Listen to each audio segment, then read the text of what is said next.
اعوذ باللہ من الشیطان الرجیم بسم اللہ الرحمن الرحیم الحمد للہ وحدہ والصلاة والسلام علی من لا نبی بعدہ لا رسالۃ بعد رسالتی ولا نبوۃ بعد نبوتی ولا کتاب بعد کتابی ولا شریعت بعد شریعتی ولا معصوم بعد عصمتی ولا سنت بعد سنتی ولا امت بعد امتی اما بعد فاعوذ باللہ من الشیطان الرجیم بسم اللہ الرحمن الرحیم یا ایہا الناس قد جاءکم برہان من ربکم وانزلنا الیکم نورا مبینا آمنت باللہ صدق اللہ العظیم۔ حضرت چلے معراج کو بلغ العلا بکمالہ، اندھیرا تھا اجالا ہوا کشف الدجا بجمالہ، اعمال سب ان کے بھلے حسنت جمیع خصالہ، مومنوں تم پر بھی واجب ہے پڑھو صلو علیہ وآلہ،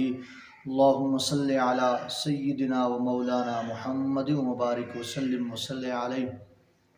تمام تعریف و توصیف اللہ جل جلالہ الکریم کی ذات و صفات کے لیے، جو خالق کے کائنات بھی ہے اور مالک کے شش جہات بھی۔ اللہ جل وعلا کی حمد و ثنا کے بعد حضور نبی اکرم صلی اللہ علیہ وسلم کے حضور ناز میں اپنی عقیدتوں، ارادتوں اور محبتوں کا خراج پیش کرنے کے بعد ذوی الاحتشام السلام علیکم ورحمۃ اللہ وبرکاتہ۔ جو میں نے آیت پڑھی، خالق کی کائنات کی قدرت والی آواز پاک، آواز با کمال، آواز بے مثال۔ رب فرماتے ہیں یا ایھا الناس قد جاءکم برہان من ربکم وانزلنا الیکم نورا مبینا، اے لوگو تحقیق تمہارے رب کی طرف سے تمہارے پاس برہان آئی ہے۔ اس برہان سے مراد دلیل ہے، حضور علیہ السلام کی ذات ہے۔ وانزلنا الیکم نورا مبینا، اور رب ذوالجلال فرماتے ہیں ہم نے نور مبین اتارا ہے، نازل فرمایا ہے۔ نور مبینہ سے مراد روشن کتاب قرآن پاک ہے۔ صاحب کیونکہ اللہ پاک نے جتنے نبی بھیجے، 1,23,000 کم و پیش جو نبی تھے ان کو اس دنیا کے اندر بھیجا، پھر ہر نبی کو ان کے قوم کے مطابق، ان کی امت کے مطابق معجزات عطا فرمائے۔ آج میں ذکر کروں گا کہ اللہ پاک نے اپنے یار کو سر سے لے کر پاؤں تک معجزہ ہی معجزہ بنا کر بھیجا ہے۔ جب اللہ پاک نے پہلے نبیوں کو بھیجا، حضرت سہل علیہ السلام، آپ کے زمانہ کے اندر لوگ بت بنانے میں بہت مشہور تھے۔ اللہ پاک نے حضرت سہل علیہ السلام کو لوگوں کی عادت کے مطابق، ماحول اور معاشرے کے مطابق معجزہ عطا فرمایا۔ فرمایا اے صالح، اس پتھر کی طرف اشارہ کرنا تمہارا کام ہے، اس پتھر سے زندہ اونٹ نہ نکالوں تو مجھے اپنا رب بھی نہ کہنا۔ صاحب معلوم ہوا اللہ پاک نے حضرت سہل علیہ السلام کو لوگوں کی عادت کے مطابق، ماحول اور معاشرے کے مطابق معجزہ عطا فرمایا۔ پھر صاحبان اسی طرح حضرت داؤد علیہ السلام، آپ کے زمانہ کے اندر لوگوں کی آوازیں بہت ہی خوبصورت، ترنم کے شاہکار، شاہ سوار تھے۔ اللہ پاک نے حضرت داؤد علیہ السلام کو لوگوں کی عادت کے مطابق، ماحول اور معاشرے کے مطابق معجزہ عطا فرمایا۔ فرمایا اے داؤد، اپنی خوبصورت آواز کے ساتھ میرا ذکر کرنا تمہارا کام ہے، اڑتے ہوئے پرندے نہ روک دوں تو مجھے اپنا رب بھی نہ کہنا۔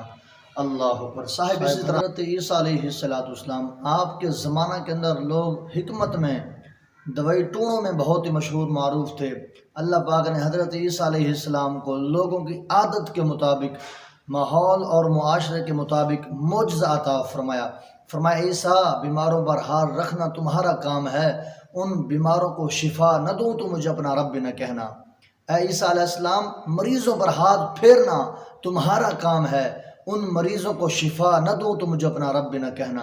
اللہ اکبر۔ صاحب معلوم ہوا اللہ پاک نے ہر نبی کو لوگوں کی عادت کے مطابق، ماحول اور معاشرے کے مطابق معجزات عطا فرمائے۔ جب محبوب کی باری آئی، رب نے اعلان فرمایا میں نے اپنے یار کو سر سے لے کر پاؤں تک معجزہ ہی معجزہ بنا کر بھیجا ہے۔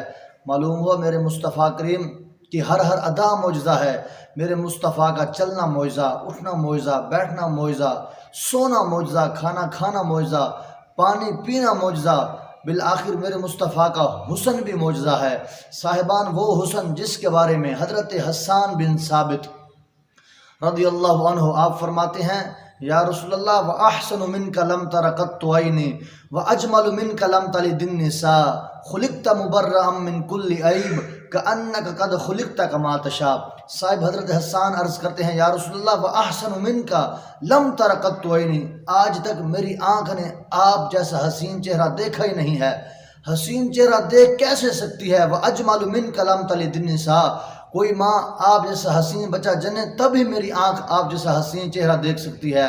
خلقت مبرأ من کل عیب، حضرت حسان عرض کرتے ہیں یا رسول اللہ اللہ نے آپ کو ہر عیب سے پاک پیدا فرمایا ہے۔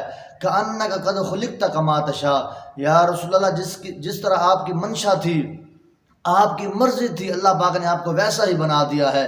صاحبان حضرت حسان تخیل پیش کرنا چاہتے ہیں، جب اللہ نے زمین کو پستی دینا چاہی اپنی مرضی سے دے دی، جب ہواؤں کو رواں کرنا چاہا پھر بھی اپنی مرضی سے کر دیا، جب درختوں کو قد دینا چاہی اپنی مرضی سے دے دی، جب پھولوں کو خوشبو مہک دینا چاہی پھر بھی اپنی مرضی سے دے دی، جب آسمانوں کو بلندی دینا چاہی اپنی مرضی سے دے دی، جب محبوب کی باری آئی ہوگی رب نے فرمایا ہوگا حبیب بتا تو صحیح تیرا چہرہ کیسے بناؤں۔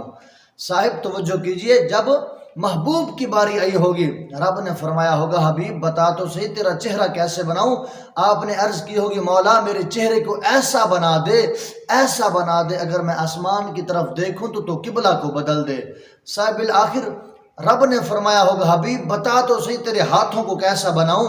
آپ نے عرض کی ہوگی مولا میرے ہاتھوں کو ایسا بنا دے، ایسا بنا دے اگر ان ہاتھوں کو میں دعا کے لیے اٹھاؤں تو عمر غلام بن کر میرے قدموں میں آ جائے۔